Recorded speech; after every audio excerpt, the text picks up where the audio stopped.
Hello বন্ধুরা, আমি সুমিতা, কলকাতার একজন সাধারণ মা।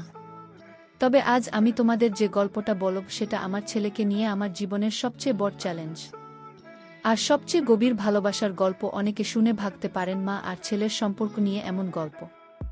হ্যাঁ, ঠিক সেটাই। আমার ছেলে শুভায়ন আমার জীবনের আলো।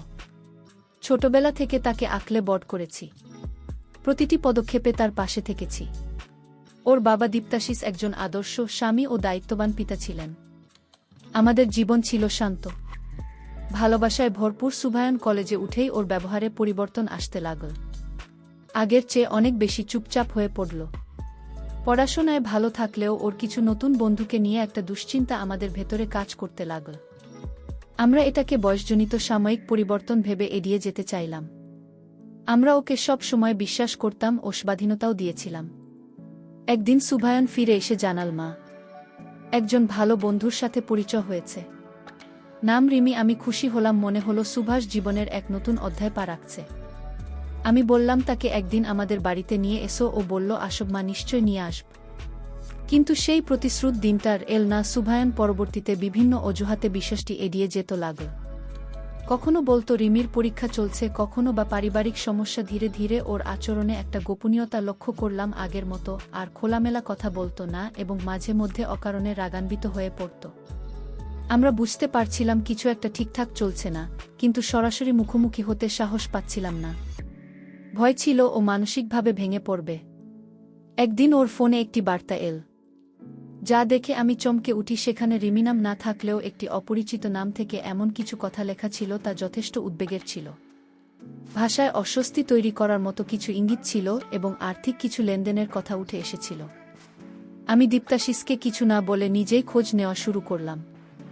অনুসন্ধানে যা জানলাম তা আমার হৃদয় বিদীর্ণ করে দিল। যাকে রিমি নামে চিনতাম সে একটি প্রতারক চক্রের অংশ, যারা তরুণদের প্রভাবিত করে নানা কৌশলে আর্ত হাতিয়ে নেয়।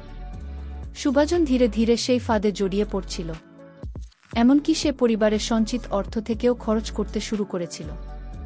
সবটা বলছে। আমি দীপ্তাশিসকে জানাই। প্রথমেও বিশ্বাস করতে পারেনি, কিন্তু পরে প্রমাণ দেখালে হতবাক হয়ে যায়।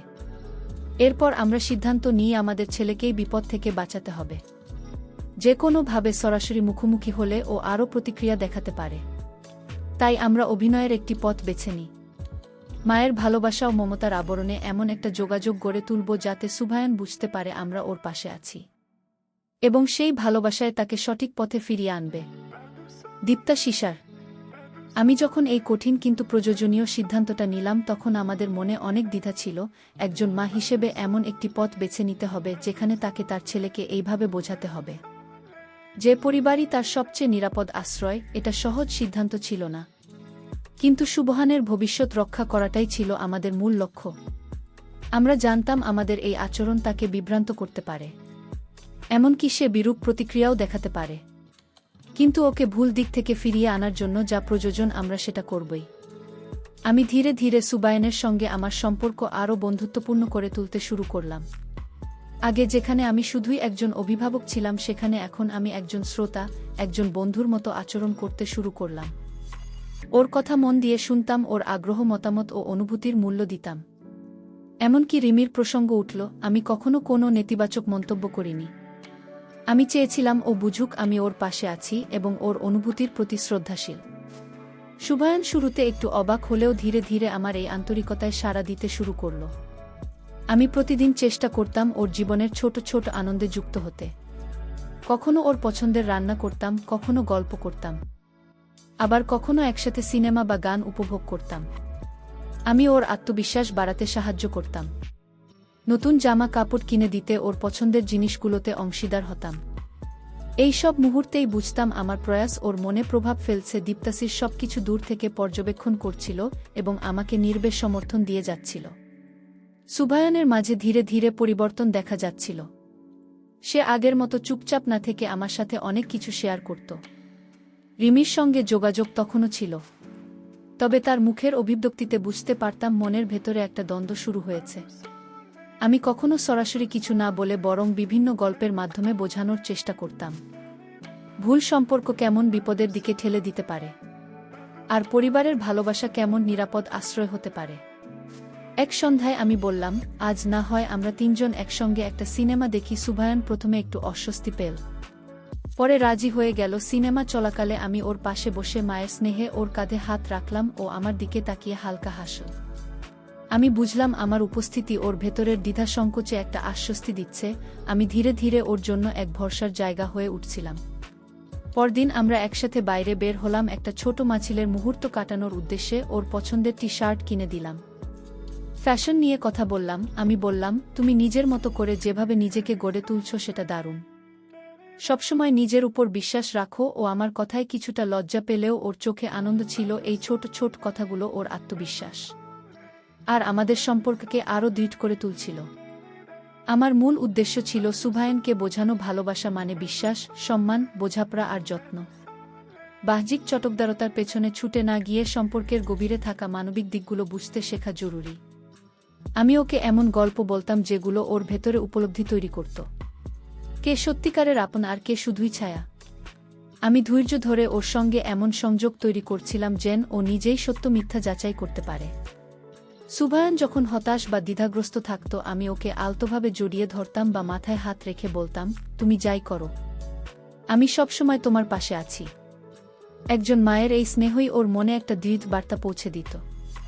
আপনজন কখনো কোনো বিনিময়ের আশা না করেই ভালোবাসে। ধীরে ধীরে আমি বুঝতে পারলাম রিমির প্রতি ওর টান কমে আসছে, আর আমার উপরও রাস্তা বাড়ছে। এভাবে আমি ধীরে ধীরে ওকে সেই ভুল পথ থেকে সরিয়ে আনতে শুরু করলাম। আমার এই বদলে যাওয়া আচরণ ধীরে ধীরে সুভায়নের মনেও পরিবর্তন আনছিল। ওর ভেতরে যে অস্থিরতার গোপনীয়তা ছিল তা অনেকটাই কমে গিয়েছিল। রিমির প্রতি যে একরকম মোহ কাজ করছিল সেটাও যেন আস্তে আস্তে দুর্বল হয়ে আসছিল। আমি ওর প্রতি আরও যত্নশীল হয়ে উঠেছিলাম যেন বুঝতে পারে নিঃস্বার্থ ভালোবাসা আসলে কেমন। দীপ্তাসী আমাদের এই পুরো প্রক্রিয়ায় আমাকে নীরবভাবে সমর্থন করে যাচ্ছিল। ও বুঝেছিল এটা কোনো আবেগের খেলা নয়, একটা মা বাবার প্রয়াস তাদের সন্তানকে সঠিক পথে ফেরানোর জন্য। প্রতিটি পদক্ষেপও খেয়াল রাখছিল যেন কোথাও কোনো ভুল না হয়। সুভায়ন এখন অনেক বেশি সময় আমার সঙ্গে কাটাত। রিমি যখনই ফোন করত বা দেখা করতে চাইত, সুভায়ন নানা অজুহাতে তা এড়িয়ে যেত। যদিও এই পরিবর্তন আমাকে কিছুটা স্বস্তি দিচ্ছিল, তবু আমি পুরোপুরি নিশ্চিন্ত হতে পারছিলাম না। কারণ আমি জানতাম যারা মানুষকে ব্যবহার করে তারা সহজে হাল ছাড়ে না। তাই আমি সতর্কভাবে ওর ব্যবহার, ফোন ও কথাবার্তা পর্যবেক্ষণ করতাম, তবে এমনভাবে যেন ওর ব্যক্তিগত স্বাধীনতায় হস্তক্ষেপ না হয়। এক বিকেলে সুভায়ন খুব মন খারাপ করে বাড়ি ফিরল। ওর চোখে জল টলমল করছিল। আমি তাকে স্নেহভরে জিজ্ঞেস করলাম, কি হয়েছে? প্রথমে চুপ করে থাকলেও আমার সহানুভূতিমূলক আচরণে ও ধীরে ধীরে মন খুলে বলল, মা, রিমি আজ খুব খারাপ ব্যবহার করল, আবার টাকার কথা তুলেছে, আর আমি না বলাতে অনেক কটু কথা বলেছে। আমার ভেতরটা কেঁপে উঠলেও বাইরে থেকে স্থির থেকে ওকে সাহস দিলাম, বললাম, এরকম সময় মনের জোরে সবচেয়ে বড় আমি আছি, তুমি একা নও। ওর মাথায় হাত রেখে মনে মনে প্রতিজ্ঞা করলাম, এবার সরাসরি রিমির মুখোমুখি হওয়ার সময় এসেছে। সেই রাতেই আমি দীপ্তাশিসকে সব খুলে বললাম। রিমি যেভাবে মানসিক চাপে ফেলছে তা শুনে ও চিন্তিত হয়ে পড়ল। আমরা সিদ্ধান্ত নিলাম, এবার আমাদের সরাসরি রিমির সঙ্গে দেখা করতে হবে। তবে কৌশলে আমরা চেয়েছিলাম এমন একটি পদক্ষেপ নিতে যাতে সুভায়নের মধ্যে আত্মসম্মানবোধ ও সত্যভ্রান্তির উপলব্ধি তৈরি হয়, কোনো রকম চাপ বা নেতিবাচক প্রতিক্রিয়া ছাড়াই। পরদিন আমি সুভায়নকে বললাম, চলো একদিন রিমির বাড়ি ঘুরে আসি। সুভায়ন একটু অবাক হলেও আমার অনুরোধে রাজি হয়ে গেল। রিমির বাড়িতে পৌঁছে দেখি আমাদের দেখে সে একটু অপ্রস্তুত হয়ে পড়েছে, কিন্তু দ্রুত নিজেকে সামলে নিল। আমি যথেষ্ট ভদ্রতা ও সৌজন্য বজায় রেখে ওর সঙ্গে কথা বললাম, খোঁজ খবর নিলাম। আমার উদ্দেশ্য ছিল ওর সঙ্গে যোগাযোগ তৈরি করে ওর মানসিকতা বুঝে নেওয়া। আলাপচারিতার ফাঁকে আমি কিছু সূক্ষ্ম ইঙ্গিত দিলাম, যেমন আমি সুভায়নের বর্তমান জীবন সম্পর্কে অবগত, আমাদের পরিবারের আর্থিক অবস্থা আগের মতো নয় ইত্যাদি। আমি আশা করছিলাম এতে ওর আগ্রহ কমবে। এরপর আমি কয়েকবার সৌজন্যমূলকভাবে যোগাযোগ রেখে ওর প্রতিক্রিয়া বোঝার চেষ্টা করলাম। লক্ষ্য ছিল নিজে থেকে এমন কৌশল ও পরিস্থিতি পরিচালনা করা যাতে রিমি ধীরে ধীরে সুভায়নের জীবন থেকে সরে যায়। আমার পরিকল্পনা ফল দিতে শুরু করল। রিমি বুঝতে পারছিল আগের মতো সুযোগ আর নেই। ওর আগ্রহ কমে যেতে লাগল। সুভায়নও ধীরে ধীরে অনুভব করল এই সম্পর্ক তার মনে ইতিবাচক প্রভাব ফেলছে না। একদিন ও নিজে এসে বলল, মা, রিমির সঙ্গে সম্পর্কটা আর স্বাভাবিক মনে হয় না ও শুধু দরকারে যোগাযোগ করে মনটা খারাপ হয়ে যায়। আমি শান্তভাবে বললাম, ভালোবাসা মানে শুধু সম্পর্ক রাখা নয়, সেখানে শ্রদ্ধা, বোঝাপড়া আর আন্তরিকতা থাকা খুবই জরুরি। ওর চোখে তখন আমি ষষ্ঠীর ঝিলিক দেখলাম। মনে হলো আমার দীর্ঘদিনের ধৈর্য আর চেষ্টা অবশেষে সফল হতে চলেছে। সুভায়নের কথায় আমি আশার আলো দেখতে পেল। জানতাম আমাদের পথ এখনও শেষ হয়নি। কারণ রিমির মতো মানুষ সহজে হার মানে না। যাদের উদ্দেশ্য সুবিধা নেওয়া তারা শেষ পর্যন্ত লেগে থাকে। তাই আমি সুবহানের জীবনে নিজের উপস্থিতি আরও জোরালো করতে শুরু করলাম। যেন সে বুঝতে পারে জীবনের সবচেয়ে মূল্যবান জিনিস হল নিঃস্বার্থ ভালোবাসা, পরিবার আর মানসিক স্থিরতা। দীপ দাসীর সবসময় আমার পাশে ছিল, ওর সহযোগিতা ছাড়া এতটা সাহস পেতাম না।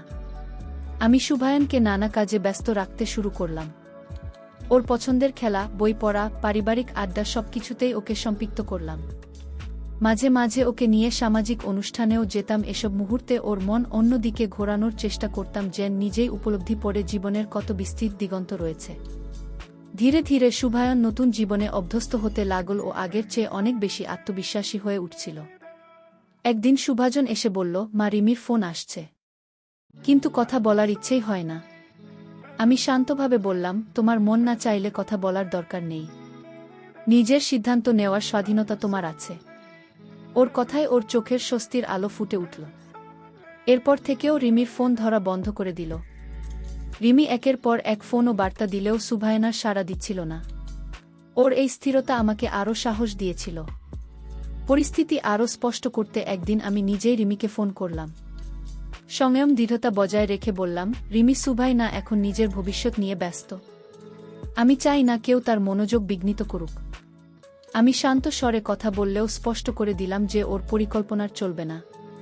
রিমি হয়তো প্রথমে অবাক হয়েছিল, তবে আমার কথার দৃঢ়তা ওকে অনেক কিছু বুঝিয়ে দিয়েছিল। এরপর রিমির পক্ষ থেকে চাপ ধীরে ধীরে কমে গেল। সুভায়নের মুখে প্রশান্তি ফিরে এল। সে বুঝতে পারল রিমির সঙ্গে সম্পর্ক একতরফা এবং স্বার্থ নির্ভর, যেখানে মমতা বা আন্তরিকতা ছিল না। তখন আমি ওর পাশে থেকেও আবার একজন অভিভাবক হিসাবে ওকে শেখাতে লাগলাম কে প্রকৃত বন্ধু, যে প্রকৃত সঙ্গী হতে পারে। বললাম, মানুষের আসল মূল্য তার চরিত্র আর আচরণে, বাহ্যিক কিছু নয়। সুবহান মন্দির আমার কথা শুনছিল, যেন ভেতর থেকে বদলে যাচ্ছিল। সুবহান আবার পড়াশোনায় মনোযোগী হয়ে উঠল। পুরনো ভালো বন্ধুদের সঙ্গেও যোগাযোগ শুরু করল। ওর মুখে হাসি ফিরে এল, আত্মবিশ্বাসের ঝলক স্পষ্ট। আমি ওকে দেখে যেন আমার পুরনো সুভায়নকে ফিরে পেয়েছিলাম। দীপ্তা শিশু এই পরিবর্তনে খুব খুশি হল। আমাদের অভিনয় ভিত্তিক কৌশল বাস্তবে ফল দিতে শুরু করেছিল, এটা স্পষ্ট হয়ে উঠল। তবু আমি জানতাম পুরোপুরি নিশ্চিন্ত হতে এখনও কিছুটা সময় লাগবে। একদিন সুভায়ন নিজেই এসে বলল, মা, আমি রিমির সঙ্গে সব যোগাযোগ শেষ করে দিয়েছি, ও আর ফোন করবে না। ওর কণ্ঠে ছিল দৃঢ়তা আর চেহারায় ছিল প্রশান্তি। আমি আবেগে ওকে কাছে টেনে নিলাম।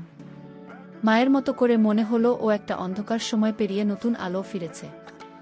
আমি বললাম, তুমি সাহসিকতার সঙ্গে সঠিক সিদ্ধান্ত নিয়েছ। জীবনে ভুল হয়, কিন্তু ভুল থেকে শেখা আর এগিয়ে যাওয়াই আসল। আমার কথাগুলো ওর চোখে আত্মবিশ্বাসের দীপ্তি ছড়িয়ে দিল।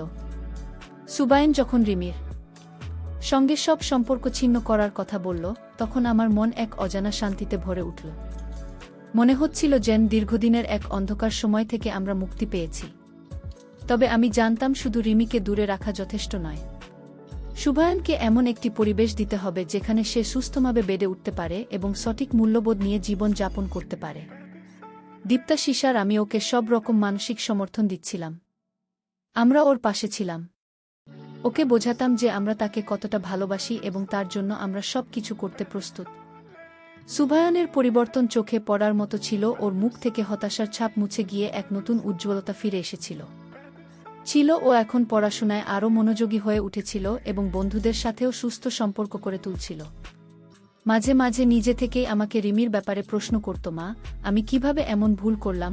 আমি ওকে বোঝাতাম ভুল করা মানুষের স্বাভাবিক ব্যাপার। সুভায়ন, গুরুত্বপূর্ণ হলো তুমি ভুল বুঝতে পেরেছ এবং সেখান থেকে ফিরে আসতে পেরেছ, এটাই সবচেয়ে বড় কথা।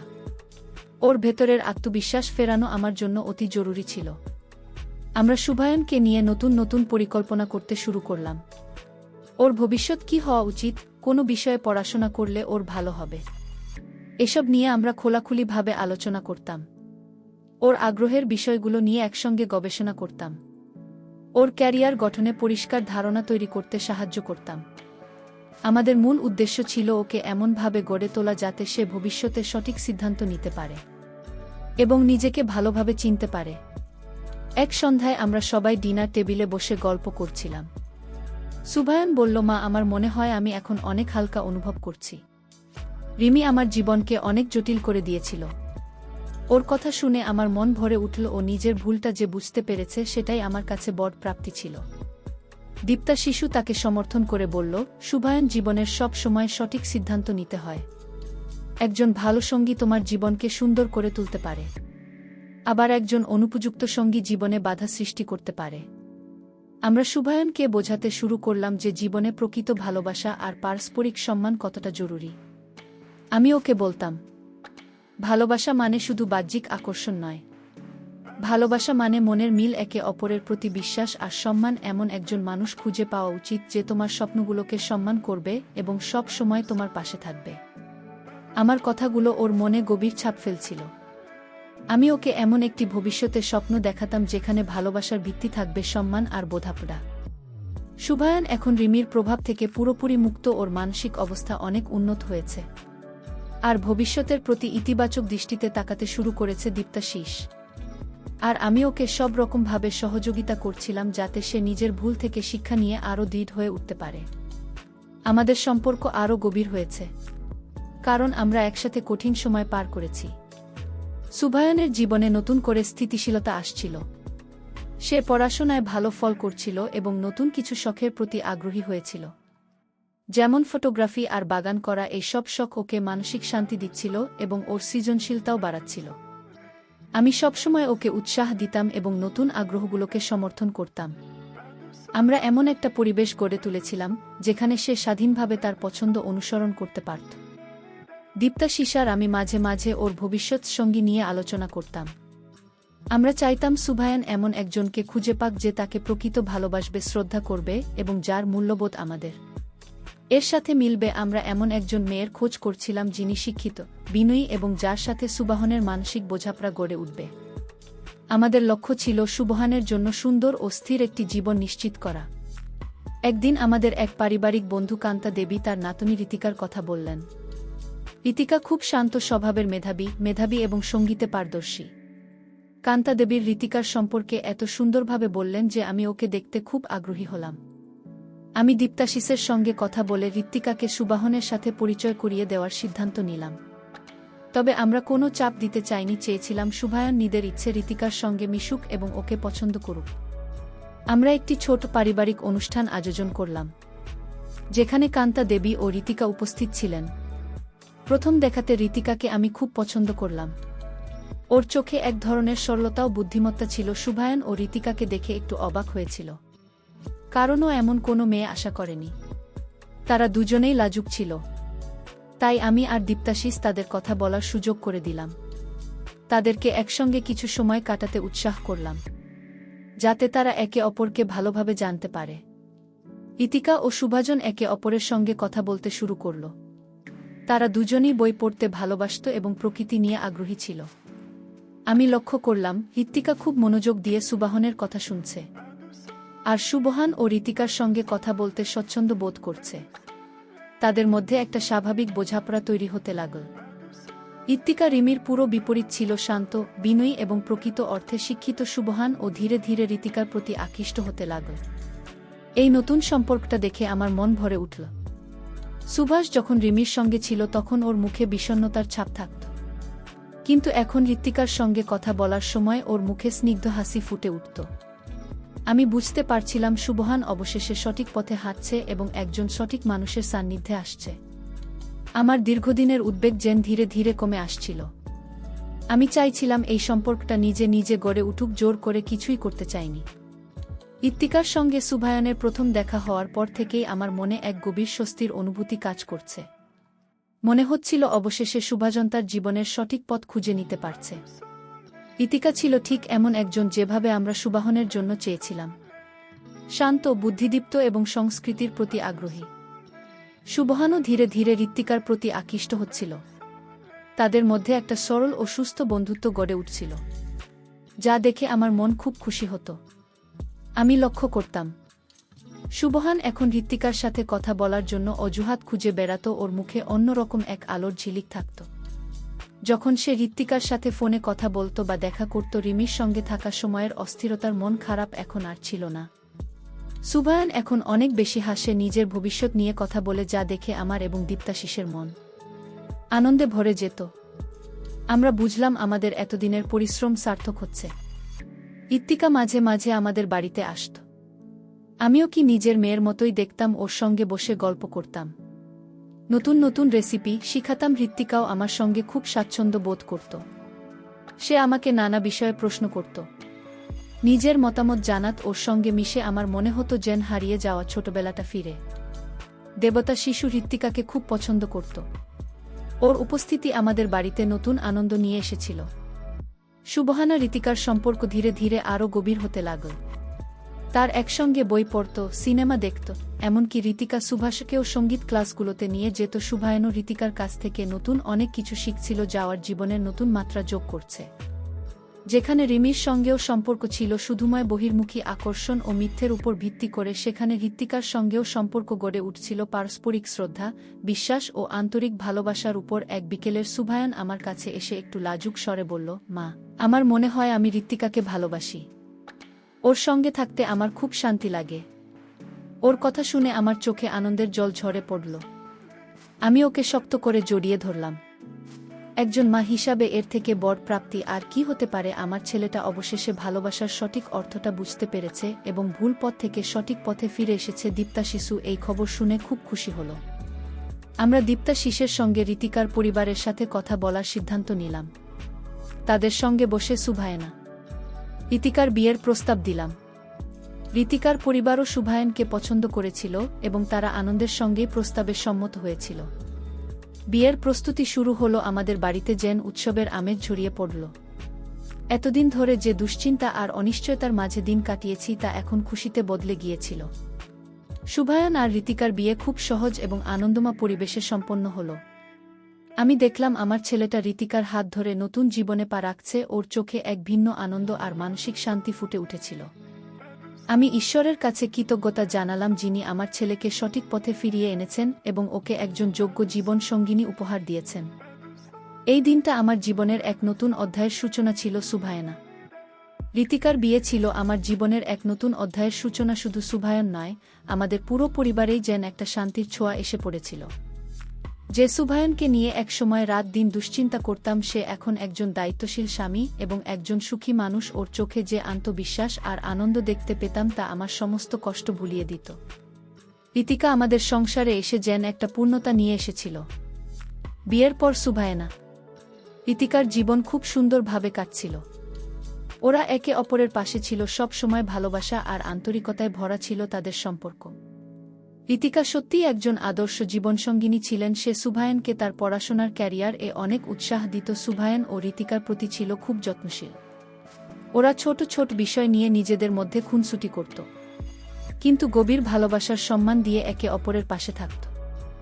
এই দৃশ্য দেখে দীপ্তাশিসু খুব খুশি থাকত। আমি আর দেবতাশিস এখন অনেকটাই চিন্তামুক্ত।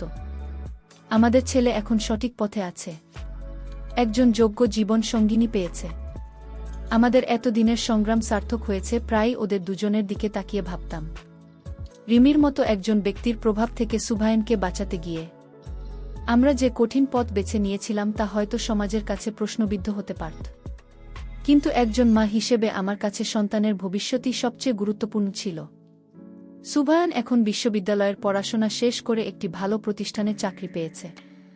সে ঋতিকাকে নিয়ে নতুন জীবন শুরু করেছে। তাদের নিজেদের একটা ছোট সংসার হয়েছে, যেখানে শুধু ভালোবাসা আর বোঝাপড়াই রাজত্ব করে। মাঝে মাঝে সুভায়ন আমার কাছে এসে বলতো, মা, তোমার জন্য আমি আজ এখানে পৌঁছেছি। তুমি সেদিন আমাকে সঠিক পথ দেখিয়েছিলে, না হলে হয়তো আমার জীবনই অন্যরকম হতো। ওর মুখ থেকে কথাগুলো শুনে আমার মন ভরে উঠত। আমার গল্প এখানেই শেষ হতে চলেছে। একজন মা তার সন্তানের জন্য কতটা করতে পারে তার এক ছোট্ট উদাহরণ হলো এই গল্প। সুভায়নের জীবনে রিমির নামে সেই কঠিন অধ্যায় পেরিয়ে সে এখন আলোর পথে। এই পুরো যাত্রায় সবচেয়ে গুরুত্বপূর্ণ ছিল ভালোবাসা, বিশ্বাস এবং ধৈর্য। আমি বোঝাতে চেয়েছিলাম সাময়িক আকর্ষণ বা অর্থের পেছনে ছুটে যাওয়া কতটা ঝুঁকিপূর্ণ হতে পারে এবং প্রকৃত ভালোবাসার ভিত্তি কতটা শক্ত হওয়া উচিত। বন্ধুরা, সবশেষে আমি তোমাদেরকে বলব, জীবনের পথে চলতে গেলে অনেক সময় ভুল হয়, ভুল মানুষের সাথে সম্পর্ক গড়ে ওঠে। কিন্তু সেই ভুল থেকে বেরিয়ে আসাটাই হলো আসল সাহসিকতা। একজন মায়ের ভালোবাসা সবসময় নিঃস্বার্থ এবং অপরিসীম শক্তির। এই ভালোবাসার জন্য সন্তান যে কোনো বাধা পেরিয়ে যেতে পারে। প্রকৃত ভালোবাসা মানে শুধু বাচ্চা ককশন নয়, বরং গভীর বোঝাপড়া, সম্মান এবং পারস্পরিক বিশ্বাস। ক্ষণিকের মোহে জীবনের মূল্যবান সময় নষ্ট করা উচিত নয়। সঠিক পথে ফিরে এসে একজন যোগ্য সঙ্গীর সঙ্গে জীবন শুরু করাই প্রকৃত সুখের চাবিকাঠি। বন্ধুরা, গল্পটি যদি তোমাদের ভালো লাগে তাহলে অবশ্যই লাইক দিন, শেয়ার করুন এবং চ্যানেলটি সাবস্ক্রাইব করতে ভুলবেন না। আপনারা সবাই ভালো থাকুন, সুস্থ থাকুন। সবাইকে ধন্যবাদ।